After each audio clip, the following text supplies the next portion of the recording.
Hola, ¿cómo están? Les saluda Verónica Insausti. Bueno, esta semana hemos visto continúa la emergencia ambiental por los incendios forestales en nuestra región. En Perú, ayer el gobierno de Dina Boluarte decretó estado de emergencia en la Amazonía y otras zonas también afectadas, pero no se trata de apagar incendios solamente. No existe ningún plan para enfrentar esta emergencia y mucho menos una agenda medioambiental para prevenir los efectos del cambio climático. Sobre este tema y también sobre la advertencia del presidente de Colombia, Gustavo Petro, del intento de un nuevo intento de golpe de Estado en su contra, pues vamos a conversar el día de hoy en Nuestra América en Disputa. Acompáñanos.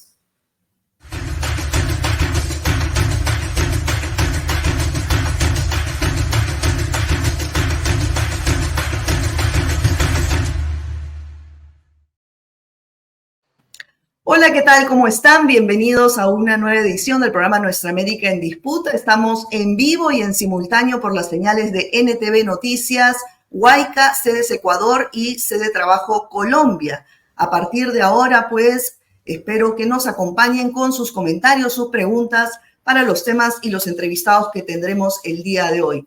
Empezamos con Colombia. Hace unos días el presidente Gustavo Petro, anunció nuevamente un intento de golpe de Estado en contra de su gobierno operado desde el Consejo Nacional Electoral, el CNE. ¿Qué hay de cierto en este tema cuando el Consejo Nacional Electoral es un órgano administrativo del Estado, no tiene ninguna competencia constitucional para ello? Pues vamos a conversarlo con un periodista, analista político, ex candidato también al Senado colombiano, es Guillermo Pérez Flores. Muchas gracias, Guillermo, por estar aquí con nosotros. Gracias, Verónica, por la invitación. Y fíjate una cosa, ya se me había olvidado que había sido candidato al Senado. Muy bien.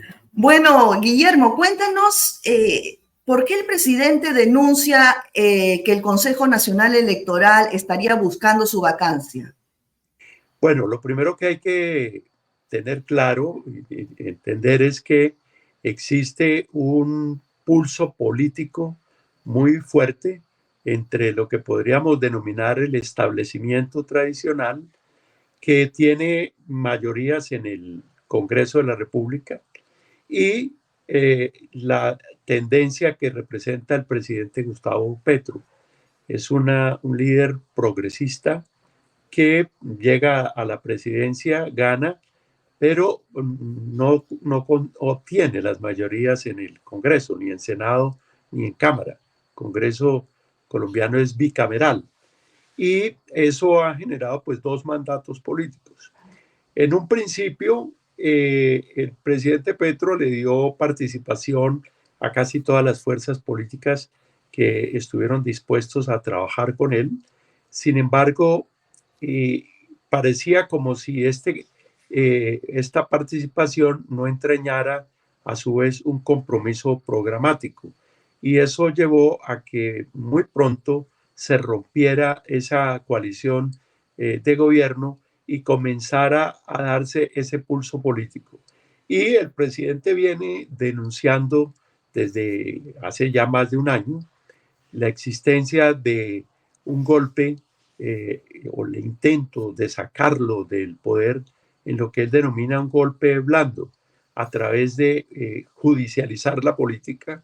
Yo recuerdo que cuando salió Pedro Castillo de la presidencia, él fue una de las personas que abanderó la crítica a esto y siempre hace referencia al caso de Perú y también al caso de Brasil y al caso de Portugal y a otros casos en donde se ha presentado lo que denominan el lawfare, y es a través de procedimientos judiciales sacar del poder al presidente.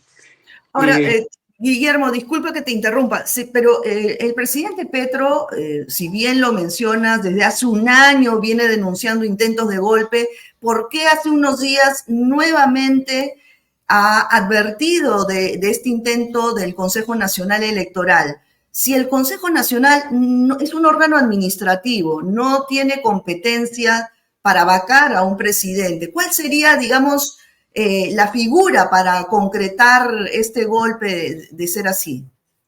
Bueno, aquí hay que entender lo siguiente. En efecto, el Consejo Nacional Electoral no tendría competencia para investigar y procesar al presidente de la República. Sin embargo, la ley electoral es muy clara. Es una ley que se cambió hace un par de años quizá, en el que dice que si se violan los topes de financiación de las campañas, se produce una pérdida de la dignidad que se consiguió a través de esas campañas. Entonces, esto daría pie para que se trasladara el caso a la Comisión de Acusaciones de la Cámara de Representantes y se iniciara ese proceso. Entonces, el presidente sostiene la tesis de que el Consejo Nacional Electoral no tiene competencia para investigarlo. A su vez, el Consejo Nacional insiste en que no está investigando al presidente, pero que sí tiene competencia para investigar la campaña.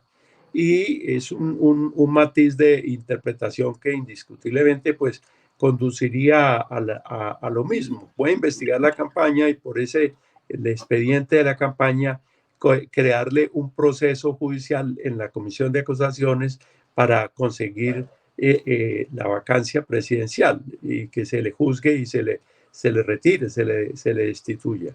Pero adicional a esto, Verónica, también es muy importante tener en cuenta que el presidente ha denunciado que hay un intento para asesinarlo. A mí me parece que el presidente no ha suministrado pruebas, pero también me parece un poco eh, paradójico que la oposición salga a desmentir la versión de algo que a ellos no les consta. En principio hay que creerle al presidente. No creo que un presidente de la República se ponga a estructurar una tesis, a lanzar una tesis sin ningún tipo de fundamento.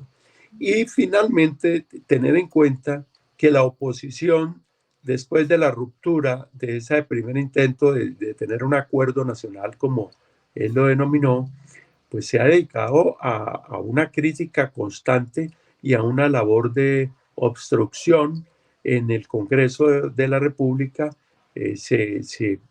con las principales reformas, caso concreto la reforma a la salud. Es verdad que algunas reformas han pasado, como es el caso de la reforma tributaria y la reforma al sistema de pensiones, pero en términos generales el presidente tiene una situación pues muy complicada, muy difícil, porque el Congreso no le camina y tampoco le caminan las Cortes. En esto ahí se abre una discusión sobre si existe una actitud sistemática del establishment de bloquear las reformas, de no dejarlo, no dejarlo adelantar ningún su programa de gobierno con el que ganó y ganó legítimamente. Y que ahí se está orquestando toda una tarea para obstruir su acción de gobierno o para sacarlo del poder, que es lo que él está planteando, sacarlo por el expediente judicial o sacarlo a través de un asesinato, una eliminación física del presidente. Es complicada la situación y en parte se explica, Verónica, porque en Colombia, como tiene un régimen presidencial, no existe un mecanismo que resuelva las crisis políticas. Hay un mandato en la presidencia de la República y un mandato y otro en el Congreso. Y no existe cómo dirimir esta crisis, porque en el sistema constitucional colombiano no se puede disolver el Congreso y convocar elecciones como sí se podría hacer en un sistema parlamentario o semiparlamentario. Aquí no existe esa posibilidad. Luego, el pronóstico no es nada halagador porque lo que nos espera son 2 años de tensión. No veo a las partes en ninguna disposición. El gobierno insiste en el acuerdo. El ministro del Interior intenta aproximar a las fuerzas políticas para tratar de estructurar una agenda viable para lo que queda del mandato de Petro, pero no veo yo a la oposición que esté por esa labor. Sí, bueno, lamentable lo que nos describe es que no puede, digamos, concretar el gobierno colombiano todas las reformas ofrecidas en la campaña electoral, que por eso la población optó por Gustavo Petro, ¿no? Todas las reformas en salud, tributación, la reforma agraria y esto que tú nos cuentas que el Congreso obstaculiza todos estos cambios estructurales que necesitaría Colombia. Ahora, ¿cuál es el pronóstico tuyo para estos próximos 2 años? Porque si no hay viabilidad en este acuerdo nacional que está proponiendo el gobierno para, por lo menos para las políticas públicas más importantes que requieren los colombianos, ¿qué va a pasar? ¿Crees que finalmente se concrete este golpe anunciado por el propio presidente o va a ser una situación de tensión, como también lo has mencionado, hasta el último día de su mandato? Bueno, yo creo que tú has utilizado la palabra clave y es reformas estructurales. Petro no puede hacer una presidencia de maquillaje, no puede hacer retoques, tiene que hacer reformas de fondo. Eso pasa no solamente por el tema de la salud, sino también por el tema de pensiones, sino pasa por hacer una reforma política y electoral, por una reforma educativa, por una reforma agraria y por la implementación de los acuerdos de paz que tuvieron un bajo o muy mal índice de ejecución durante la pasada administración de Duque. ¿Cuál es hoy la estrategia del presidente Petro? Trasladar la atención a la calle. Hoy hay en este momento en el país unas manifestaciones que es las manifestaciones de las canas, porque es en defensa del sistema de pensiones. Y es el recurso que le queda al presidente para presionar al Congreso a que aboque los proyectos y las iniciativas que tiene el gobierno. Pero mi pronóstico es que va a ser muy complicado que aflojen algo y que esa tensión, porque en menos de un año estaremos ya en campaña para la presidencia. Ya se están perfilando los candidatos y entonces van a prevalecer las dinámicas electorales sobre los intereses electorales, sobre los propios intereses del país. Es una situación muy triste y no sabe uno cuál sea el desenlace final. Petro va a presionar en la calle, no me cabe la menor duda. Esta manifestación de hoy para la de las canas en defensa de la reforma que se aprobó de las pensiones es un nuevo intento para que haya presión popular, presión en las calles y que el Congreso tenga que modificar, el establishment tenga que modificar su actitud.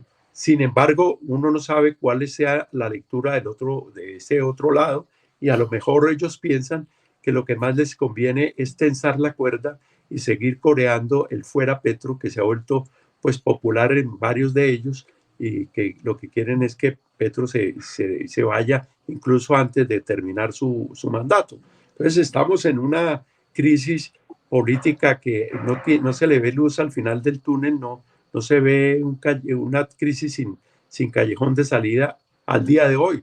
Ojalá que impere la cordura, la sensatez y que se llegue a algún acuerdo que permita poner a caminar algún mínimo de reformas. Ahora, y última pregunta, Guillermo, ¿no hay alguna alternativa constitucional para el Ejecutivo para que pueda avanzar pese a los golpes constantes que le llegan desde el Congreso, a las trabas que le pone el Congreso? Bueno, hay algunas, pero son complejas. Hay una, por ejemplo, ahora mismo que tendrá que, si el Congreso insiste en esa actitud obstruccionista, por ejemplo, se acaba de someter presentó el gobierno la ley de presupuesto, el proyecto de ley de presupuesto, y ni siquiera se aprobó el monto general, ni se ha abierto, ni se ha aprobado en primer debate. ¿Qué pasa si se llega el 25 de octubre y el Congreso no ha aprobado el presupuesto? Pues el recurso que tiene el presidente es de hacerlo por decreto. Utilizará esa figura, sacará por decreto el presupuesto.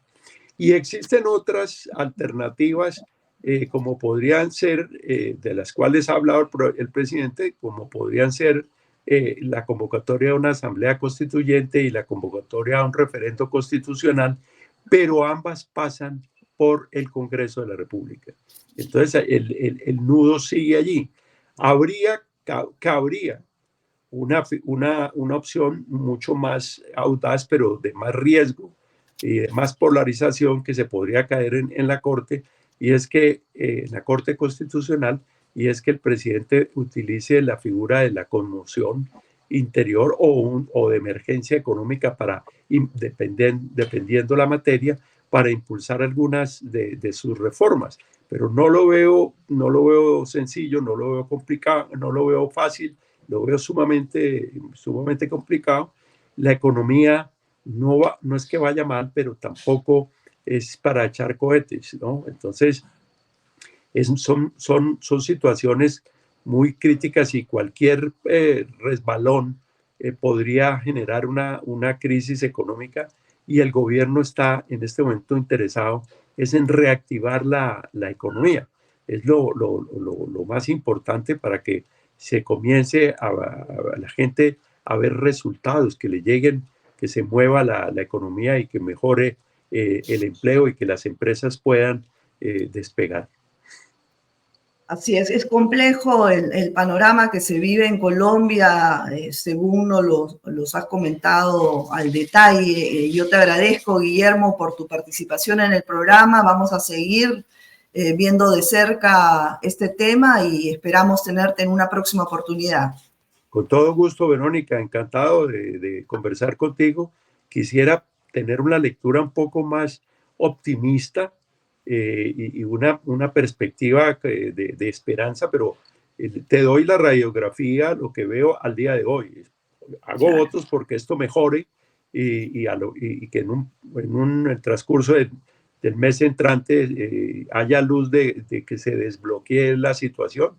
Estaremos muy pendientes, y por supuesto cuenta conmigo para que conversemos siempre que tú lo consideres oportuno. Muy bien, Guillermo, muchísimas gracias. Hasta pronto. A ti, hasta pronto. Chao.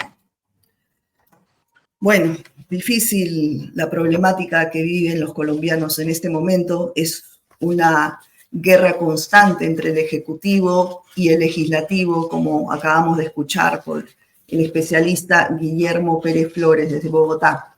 Pasamos a este segundo tema. Ya la semana pasada conversamos con dos especialistas sobre los incendios forestales en la región, y vamos a continuar, pero vamos a ver esta vez el ángulo de qué deberían hacer los gobiernos, cuáles, digamos, los puntos que ya están escritos en el marco de las COPs.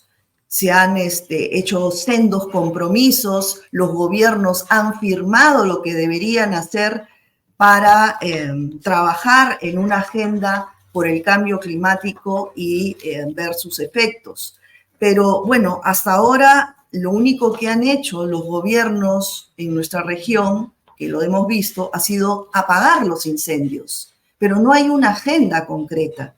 Hemos visto en estos días el caso de Perú, que minimizaron incluso el tema hasta el día de ayer, que ya no podían tapar el sol con un dedo, y el gobierno decretó estado de emergencia en 3 regiones, Amazonas, San Martín y Ucayali, pero hay muchas zonas más, por ejemplo en Ayacucho, donde se están dando incendios. Esta semana nomás se han registrado 222 emergencias y hay 15 fallecidos. ¿Qué debemos hacer? Pues no solamente por el gobierno de Perú, sino los gobiernos en general. Lo vamos a conversar con una especialista en el tema que ha participado activamente en las últimas COP, justamente planteando medidas concretas que se deben asumir en nuestros países, en el sur global, que son los países más afectados en nuestra región. Nos referimos a Carola Mejía. Ella es economista boliviana y la coordinadora del área de justicia climática, transiciones y Amazonía de la Tindad. Muchas gracias, Carola, por estar aquí con nosotros. Gracias a ti, Verónica, por la invitación. Un gusto, como siempre. Bueno, tú has participado en las últimas COPs, has visto de cerca los acuerdos, los compromisos que han firmado los gobiernos participantes. En esta última, ¿a qué acuerdos se llegaron respecto a los impactos de la crisis climática en nuestra región? Bueno, los acuerdos que se han ido firmando son a nivel más global, ¿no? No hay una mirada específica de América Latina, pero sí el año pasado se llegó a un acuerdo, por ejemplo, de triplicar las energías renovables como una opción, digamos, para mitigar el cambio climático, reducir la contaminación que genera la quema y la alta dependencia que tenemos de los combustibles fósiles. Ese fue, digamos, uno de los acuerdos importantes. Sin embargo, la sociedad civil quería que haya un acuerdo más ambicioso, ¿no? En el que se diga que se va a eliminar progresivamente el uso de combustibles fósiles. Los acuerdos fueron tibios en ese sentido, se acordó reducir y eliminar progresivamente solamente algunos subsidios vinculados a combustibles fósiles, pero no así el uso como tal de los combustibles fósiles, ¿no? Y bueno, hay varios llamados y demandas de sociedad civil para atender la crisis climática con soluciones reales. Lamentablemente, las negociaciones avanzan muy lento, los acuerdos son muy tibios, ¿no? Y se están fomentando falsas soluciones, al final basadas en el mercado, ¿no? Y temas que realmente no van a reducir las emisiones en el grado que se necesita. Ahora, y en esta última COP se firmó algún tipo de compromiso respecto a destinar un presupuesto para mitigar los efectos del cambio climático en los países más afectados, que somos en el sur global, ¿no? Sí, bueno, hay dos temas importantes. Uno es el financiamiento climático para la mitigación y la adaptación, que lamentablemente ahí hay un incumplimiento de los compromisos de los países más responsables de la crisis climática, que se habían comprometido a movilizar esos 100.000 millones de dólares anuales y eso lo hicieron en 2009. No lo han cumplido, dicen que lo han cumplido recién en 2022. Sin embargo, sabemos que ese monto es muy insuficiente respecto a lo nuevo, ¿no? Y esta COP es importante porque se va a establecer una nueva meta que reemplace esos 100.000 millones, ¿no? Que además vienen principalmente como préstamos, generan muchos problemas, no son accesibles, ¿no? Y son complejos de acceder. Sin embargo, también una gran victoria fue la creación del Fondo de Daños y Pérdidas, y el año pasado hubo ciertos avances para su operativización. Daños y pérdidas no está considerado actualmente como, digamos, una categoría de financiamiento climático, pero ya al haber un fondo ha sido una lucha ganada por sociedad civil, países del sur global, porque ya estamos sufriendo pérdidas millonarias, ¿no? Relacionadas justo a los impactos del cambio climático. Y ahora que va a existir este fondo, va a estar administrado por el Banco Mundial, digamos, se está operativizando, cómo va a funcionar. Se han hecho algunos compromisos de países, digamos, más deudores climáticos sobre algunos aportes para este fondo, pero todavía son súper insuficientes respecto a lo que se necesita y se estima que además va a ir en incremento si no se atiende la crisis climática inmediatamente, ¿no? Claro. Ahora, en los últimos años, organizaciones de la sociedad civil, medioambientales, como entre ellas la Tindad, pues han venido trabajando en una agenda y haciendo, digamos, incidencia política en estos eventos como las COPs, por ejemplo, respecto a planteamientos concretos, ¿no? De cómo combatir los efectos del cambio climático. En el último año, pues, se ha dado dos campañas, ¿no? La primera, deuda, crisis climática y extractivismo en la Amazonía, ¿no? ¿Por qué están relacionados esos tres términos, ¿no? ¿Y cuál es el costo para nuestra región? Bueno, hemos estado analizando justo que hay un círculo vicioso entre la crisis climática, la deuda, que estamos altamente ya endeudados nuestros países, realmente enfrentando una crisis de deuda, y el extractivismo, porque obviamente se profundiza el extractivismo cuando las deudas son altas, nuestros países no han logrado superar el modelo extractivista y eso está teniendo repercusiones terribles en el tema ambiental y social. Se están vulnerando derechos, ¿no? Y aparte tenemos toda la crisis climática que le está sumando al endeudamiento, porque el financiamiento climático llega como préstamos, se generan estas millonarias pérdidas y daños, ¿no? Que económicos y no económicos que tenemos que afrontar. Hay que recuperarse y no hay dinero suficiente. Entonces, es un círculo vicioso que está creciendo. Hemos hecho este análisis para 5 países amazónicos: Bolivia, Perú, Ecuador, Colombia y Surinam, y hemos demostrado realmente que estos países están pagando más al servicio de la deuda, o sea, repagar su deuda, que a temas ambientales, que realmente ahí se está invirtiendo muy poco, ¿no? Realmente no se le está destinando presupuesto suficiente. Y vemos cómo hay una conexión también con la deuda climática y ecológica que tienen los principales responsables, ¿no? Que son los países del norte principalmente.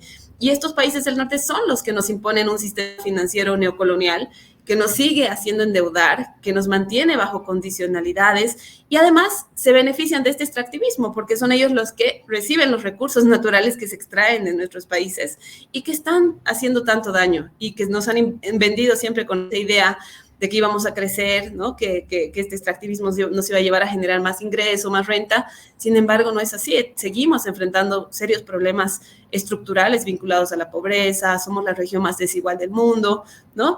Y tenemos aparte todos estos impactos climáticos que están afectando desproporcionadamente a la gente que es menos responsable del problema, ¿no? Que son los pueblos indígenas, la gente del área rural, se está quedando sin agua, ¿no? Se está poniendo en riesgo la seguridad alimentaria. Todo esto repercute obviamente también en lo que estábamos discutiendo al principio, el tema de los incendios, por ejemplo. El tema de los incendios es ocasionado por un modelo extractivista en nuestra región, ¿no? Que permite la expansión del agronegocio, de esta expansión, digamos, el cambio del uso del suelo para la agricultura, para la ganadería, que beneficia el monocultivo, se hace, digamos, esta expansión con quemas, que dadas las condiciones de cambio climático, sequías, vientos cada vez más secos, se expanden y salen de control, ¿no? Y esto se está profundizando. Cada año perdemos más hectáreas por este tipo de incendios que, como digo, son provocados por normativas que permiten estas actividades, promueven, ¿no? Digamos, esta actividad extractiva y, por otro lado, se exacerba con las condiciones climáticas, ¿no? Y se hace más incontrolable. Y está generando muchísimas pérdidas económicas, de biodiversidad, ¿no? Sí, no, lamentablemente la radiografía que acabas de describir es clarísima, ¿no?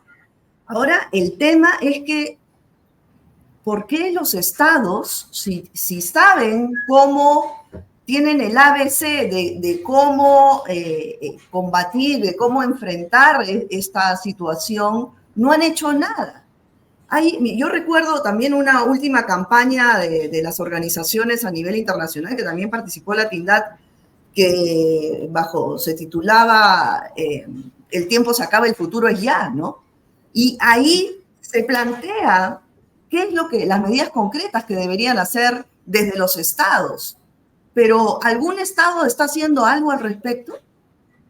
Sí, hay algunas señales de algunos gobiernos. Por ejemplo, el gobierno de Colombia ha tenido un liderazgo importante en el tema ambiental y climático, ¿no?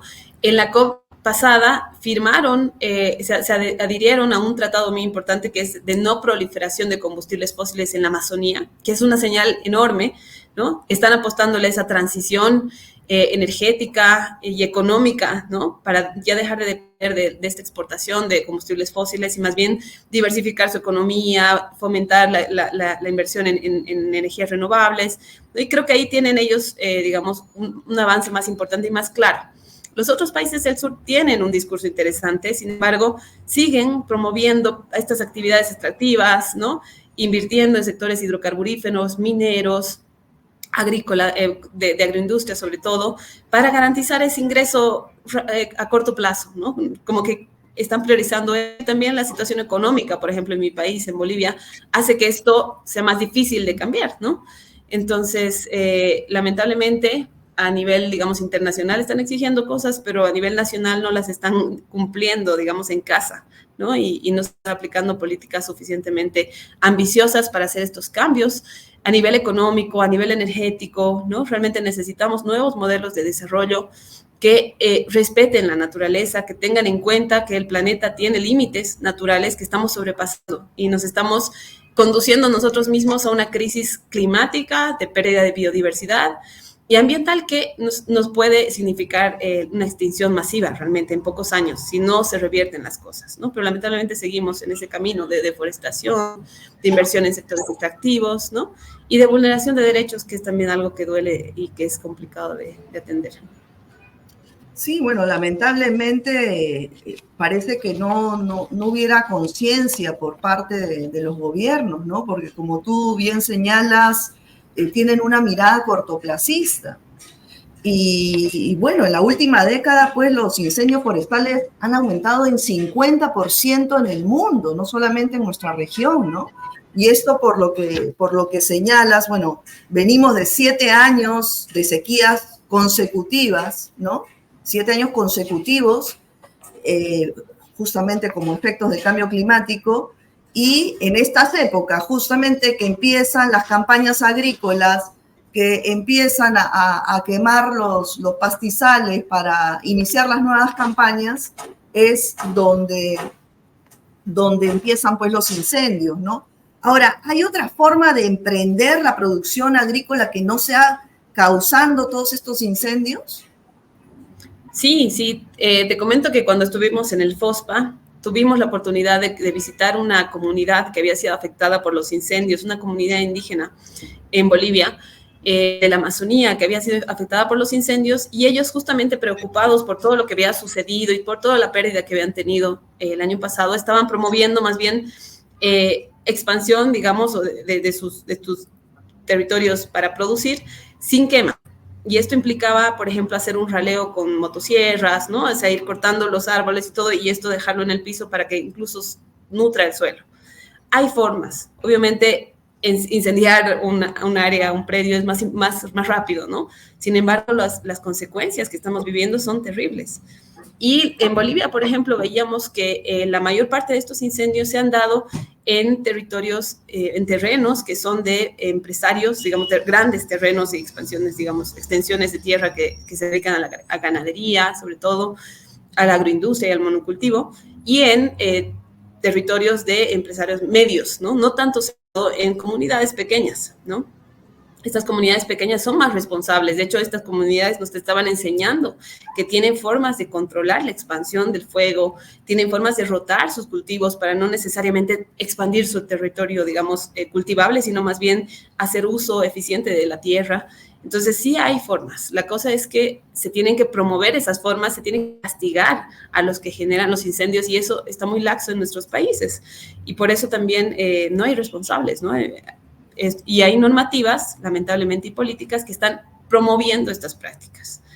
Entonces, eso es lo que tenemos que también repetir. Sí, claro. En Bolivia, por ejemplo, la semana pasada que conversamos con un especialista también en el tema, nos refería pues que las sanciones para las empresas que queman son mínimas, ¿no? Acá en Perú, ni que se diga, el mismo Congreso dicta leyes antiforestales que promueven toda esta situación, y mientras tanto pues le echan la culpa a los miembros de las comunidades y que ellos son los que queman, ¿no? Cuando finalmente, por lo menos en Perú, en los últimos años se han asesinado a 58 líderes defensores del medio ambiente, justamente que tratan de defender la Amazonía frente a estas grandes industrias o la deforestación, a toda esta economía ilegal a través de la minería informal, etcétera, ¿no? Son varios factores. Pero entonces, a ver, ¿qué podemos hacer, Carola? ¿Qué tan importante es el rol no solamente de las comunidades o de las organizaciones sociales o medioambientales, sino de la ciudadanía en general? Que reaccione la gente y que obligue a sus autoridades a poner políticas públicas concretas respecto a este tema climático.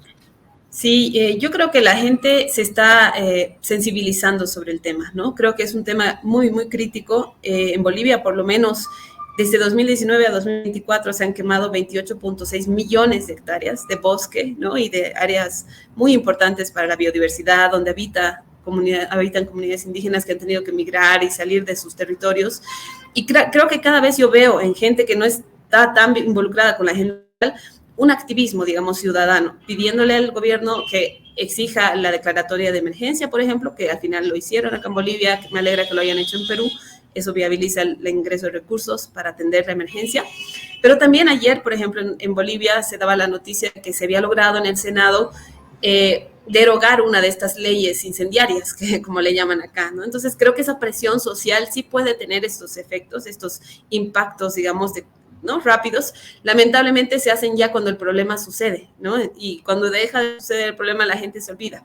Tenemos que ser más activos, estar más en esa agenda, trabajar mucho con nuestros gobiernos, mostrando que hay otras alternativas, ¿no? Y creo que eso, digamos, desde Latindad, por ejemplo, lo venimos trabajando mucho, el tema de fomentar economías transformadoras, que ya no dependamos del extractivismo que está generando tantos problemas, ¿no?